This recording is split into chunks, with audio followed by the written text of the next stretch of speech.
आज कुशलगढ़ विधानसभा क्षेत्र के अंतर्गत भील प्रदेश मुक्ति मोर्चा के बैनर तले विभिन्न छात्र संगठनों के माध्यम से आज कार्यालय में जो ज्ञापन दिया जा रहा है, आप सबको पता है कि पिछले कुछ दिनों 20 नवंबर 2025 को सर्वोच्च न्यायालय का कुछ जजमेंट आता है और जजमेंट ये आता है कि जो भारत के अंदर, जो राजस्थान के अंदर जो अरावली पर्वतमाला आती है, आज से कम 250-300 करोड़ साल पूर्व की बनी हुई अरावली पर्वत श्रृंखला है, जिसमें जो गुजरात से लगाकर, गुजरात के पालनपुर से लगाकर हरियाणा, पंजाब की रायसीना की पहाड़ी दिल्ली तक जुड़ा हुआ क्राइटेरिया आता है, जिसमें लगभग 700 किलोमीटर का रेडियस आता है। उसके अंतर्गत देखा जाए तो राजस्थान के अंदर 500 किलोमीटर के समथिंग एरिया आता है जो अरावली श्रृंखला का, और ये अरावली है, ये हमारे राजस्थान की एक गौरवशाली भूमि और अस्तित्व रखती है। इस अरावली श्रृंखला से ये अरावली सिर्फ एक पहाड़ी नहीं, बल्कि इस राजस्थान के अंदर, इस राजस्थान के भौगोलिक दृष्टिकोण में जो किसान लोग हैं, जो यहाँ पे मजदूर लोग हैं,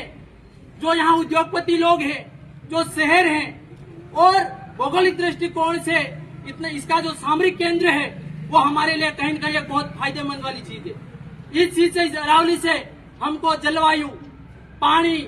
तापमान, विभिन्न प्रकार के क्लाइमेट हमारे यहाँ पे क्रिएट होता है और हमारे फसल का उत्पादन होता है। साथियों, मैं आपको कह देना चाहूंगा, इस अरावली से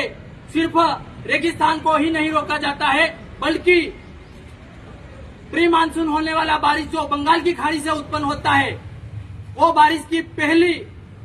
दखन में जो बारिश होती है, वो अरावली से टकराकर पूर्वी राजस्थान और दक्षिणी राजस्थान में मानसून होती है, उसी पे हमारे यहाँ पे कृषि होती है। और आज जो सरकार ने जो फैसला लिया है, सुप्रीम कोर्ट को आगे करके सरकार ने जो प्रोपोगेंडा अपनाया है,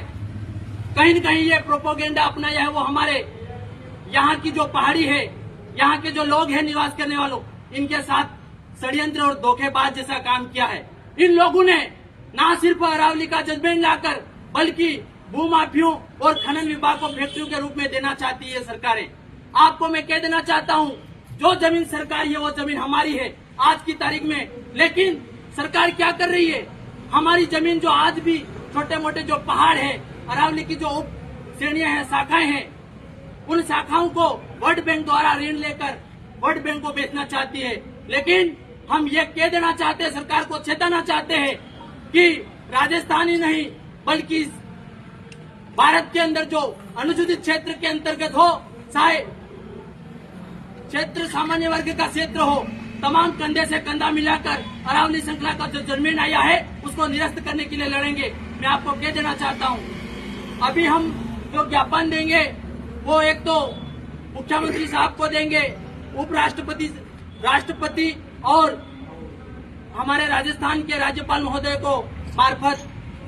उपखंड कार्यालय एडीएम साहब और तहसीलदार साहब के माध्यम से प्रेषित कर रहे हैं। आप सभी साथियों से मैं निवेदन करना चाहूंगा कि सरकार अगर ये जजमेंट को पूरी तरह से जनता को सेटिस्फाई और संतोषजनक जवाब नहीं देती है, तो आने वाले समय में इस अनुसूचित क्षेत्र हो या सामान्य वर्ग का क्षेत्र हो, बहुत बड़ा आंदोलन करेंगे। इन्हीं शब्दों के साथ मैं मेरी वाणी को विराम दूंगा। जय जोहार, जय आदिवासी, जय भील।